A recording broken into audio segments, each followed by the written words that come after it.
Station, this is Houston. Are you ready for the event? And Houston, this is Station. We are ready for the event. Houston, ACR, this is Mission Control Houston. Please call Station for a voice check. Station, this is Houston. ACR. How do you hear me? And Houston, ACR, we have you loud and clear. Please stand by for opening remarks. The New Mexico Museum of Space History in Alamogordo, New Mexico, home of the International Space Hall of Fame. We'd like to thank the folks at NASA for giving us this downlink opportunity, and especially the crew of the International Space Station for taking time out of their extremely busy schedules. We've been working this spring with students from the Alamogordo, Cloudcroft, Hondo, and Ruidoso school districts. And so, without further ado, let's get to their questions. Hi, my name is Tyler, and my question is, how does the Canadarm work? And Tyler, I haven't had that question in a while because the Canadian arm is really amazing, and people don't think about it, but it actually has electric motors, which on Earth could never, ever do the work it does in space. So it's a very delicate machine. It actually also has 7 joints, which is one more joint than you need to put the arm in any configuration you want. So it's a pretty amazing piece of machinery. And Canada built the original space shuttle arm, they built this arm, and they're building the arm for our next project, the Gateway outside the moon.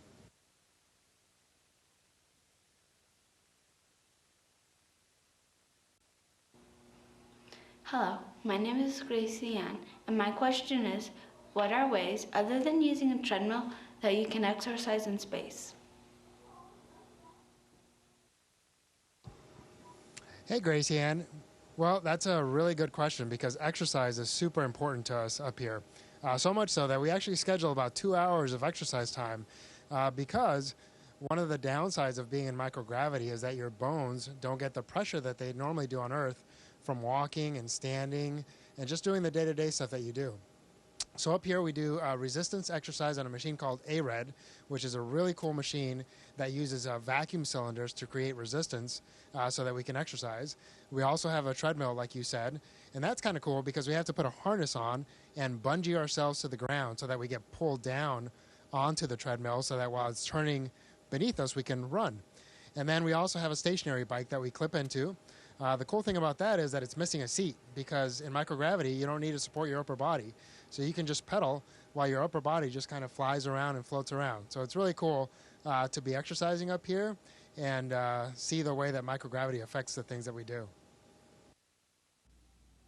Hi, my name is Jordan, and my question is, what is the most important part about your job?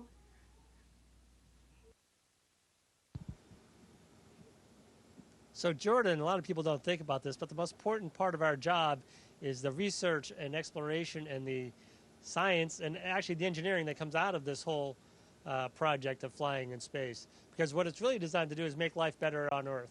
So right now on board the International Space Station, there's hundreds of experiments going on, some of which we're a part of, some of which we have to tend to, some of which they operate without us. But it's an amazing laboratory, and everything we do here provides benefit for life on Earth. Hi, my name is Stella, and my question is, if an astronaut becomes ill while on the space station, what special protocols or quarantines are put into place to keep the other astronauts safe?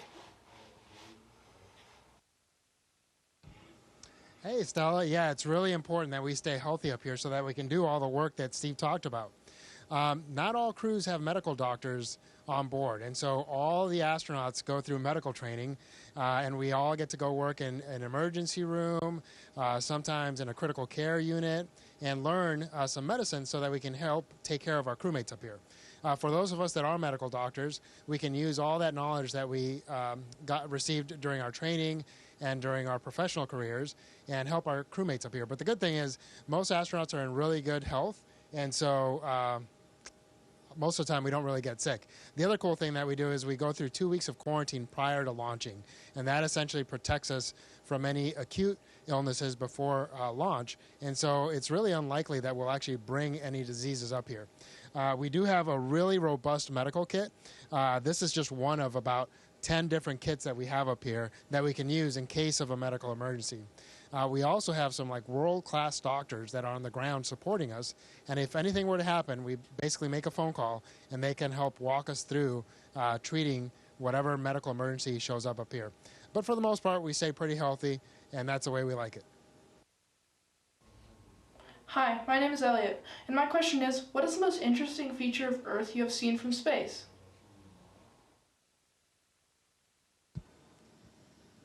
What I find most interesting when viewing Earth from space, other than when we fly over cities we know and places we have family and friends, is the clouds.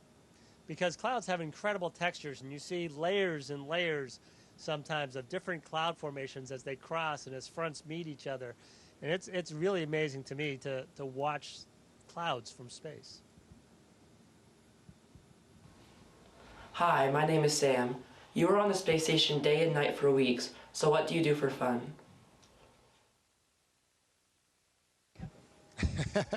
Hey, Sam. Well, Steve says we have no fun, but I disagree. We actually try to have fun quite a bit. Just floating around is a lot of fun, and so day to day, we try to do that pretty much nonstop. We'll often have races to get to our next work spot as fast as possible, and we just try to enjoy it up here. But you know what? You're right. After a while, work can get kind of tedious, and so we do like to spend time together as a crew. We'll have dinner together. We'll watch movies together on the weekends, and sometimes just looking out the window can be a lot of fun. And so most of us will spend several minutes, if not hours, every week trying to do that because it's a beautiful view to look out the window. Hi, my name is Emily, and my question is, what is the most interesting thing that has happened to you during your training or while you've been in space? Emily, that's actually a very difficult question to answer because every day everything is somewhat new. Our days are different every single day. Some of the tasks we do repeat over and over again. Spacewalks are incredibly amazing to be a part of. Just looking out the window and seeing what's going on is incredible to be a part of. And then if you think about the fact that we've had, well, Frank's had 1, 2, 3, basically almost 5 docked vehicles come visit, including cargo vehicles, while he's been here. And those are very large vehicles, and they're meeting us in space, and we're traveling at 17,500 miles an hour. That's just absolutely amazing. So the whole thing is incredible. You should come up and visit sometime. Hello, my name is Xander. My question is, what experiments do you do in space that you can only do in space that helps humanity most? Hey, Xander. Well, that is the actual entire purpose of the International Space Station is to come up here and do science that hopefully will help humanity back on Earth. Some of the forces that we have here, or lack of forces, such as convection and gravity, allow us to do experiments that you just can't do back on Earth. Some material science, so we'll melt different metals and see how they respond to a lack of gravity.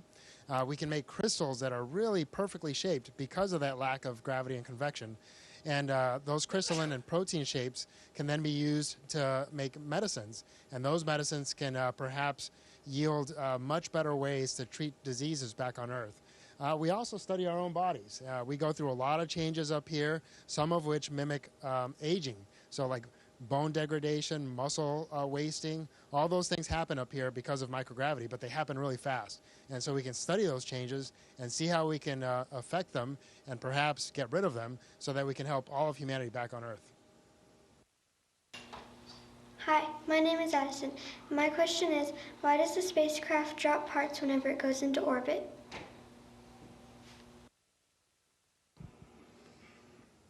So Addison, that's another question I don't think I've ever had. Actually, when we launch off the Earth, we carry a lot of fuel and a lot of weight. So as we spend that fuel, it empties out a portion of the spacecraft. So then we can get rid of that portion of the spacecraft and use the next portion, because every single pound that you don't have to take to orbit takes that much less fuel. So it's really important, and they design these spacecraft really carefully to allow us to get off the ground and get motion, and then you get rid of the first stage.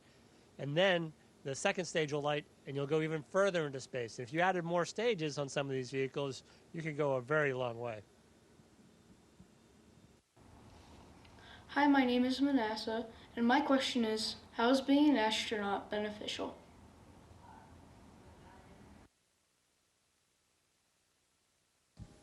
Hey, Manasseh. Yeah, we hope that what we do up here is really beneficial to all of our friends and family and all of humanity back on Earth. So up here, we come up here and we innovate in a lot of different ways. So we come up with new technologies, new sciences that we can then turn around and use back on Earth. We explore, and I think exploration is part of just humanity. We love to find new places, new things, and so showing the rest of humanity that, hey, we can go to low Earth orbit, we can go to the moon, and eventually we'll hope to be able to go to Mars. We hope that all of those things help to inspire not just adults, but especially kids like you guys, so that someday you can do even bigger and better things than what we're doing now, and we can all just sit there in our rocking chairs and say, wow, they're doing really amazing things. So yeah, I think all of those things are how we benefit humanity. Hi, I'm Emily, and my question is, do you ever get bored? Emily, I never get bored. I never get bored on Earth. I never get bored up here. It's just, it's sensory overload. You're never going to be bored up here, because if you ever get tired of looking at one thing, you look at another. Our schedule changes day to day. What we're doing week to week changes. We just had guests up here from a visiting crew. We have a cargo vehicle coming in another week. We've had vehicles come and go. And then just spending time with my crewmates is just fantastic. So no, never get bored up here. Hi, my name is Jaden, and my question is, how do you eat warm stuff?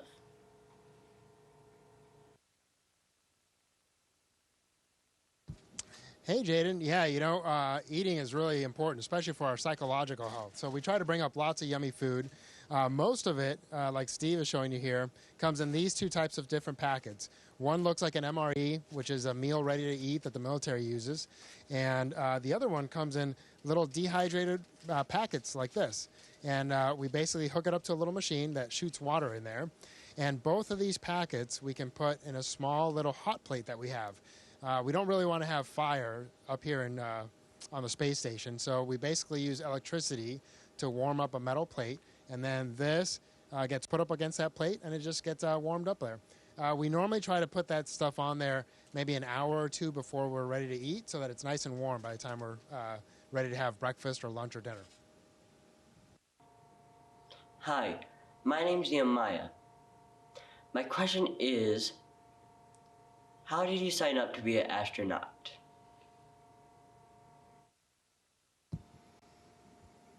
Nehemiah, I think it really comes down to seeing the opportunity and applying. When I applied, the Navy put out a message, and I followed the directions in the message. I think when Frank applied, it was a USA Jobs opening or something. And you literally apply. They'll screen the thousands and thousands and thousands of applicants.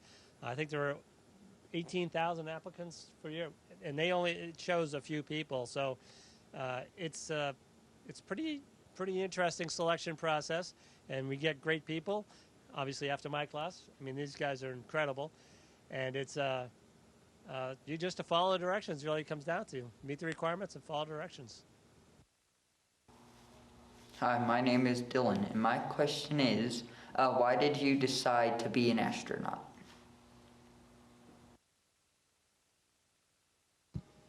Hey, Dylan. Well, like Steve said, one, there's a lot of amazing people that you get to work with, not just astronauts, but actually people at NASA and now our commercial partners. And all those companies and agencies are just full of really amazing people, and they make for really incredible teams. And being on a good team just allows you to do some pretty cool stuff, way better and bigger things that you could do individually. So that's probably the number one thing. It's also a lot of fun getting to launch in a rocket and getting to go up to space and be in microgravity and do spacewalks. Those are all really cool things that I just thought would be pretty incredible to do. And I also just love the idea of doing something new, getting to go explore somewhere where few people have been. So yeah, those were some of the few reasons why I applied.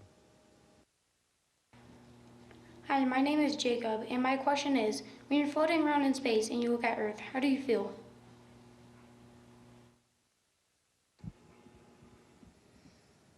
So Jacob, we don't get to continuously look at the Earth while we're floating in space, but when we do, you really just get this amazing sense of awe. You're just amazed that not just the fact that you're up here looking down at Earth, but Earth itself is just absolutely amazing. And every time you look at it, night or day, there's incredible things to see. Lightning storms at night, cities at night, clouds, dusk and dawn, the continents, the oceans. It's absolutely unbelievable. As always, it's amazing to get a chance to talk to an astronaut actually out in space.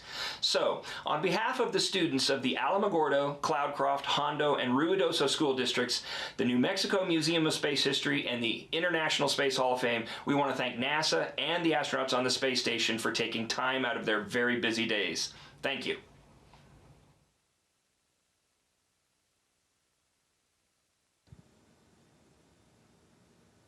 Station, this is Houston ACR. That concludes the event. Thank you to all participants. Station, we are now resuming operational audio communications.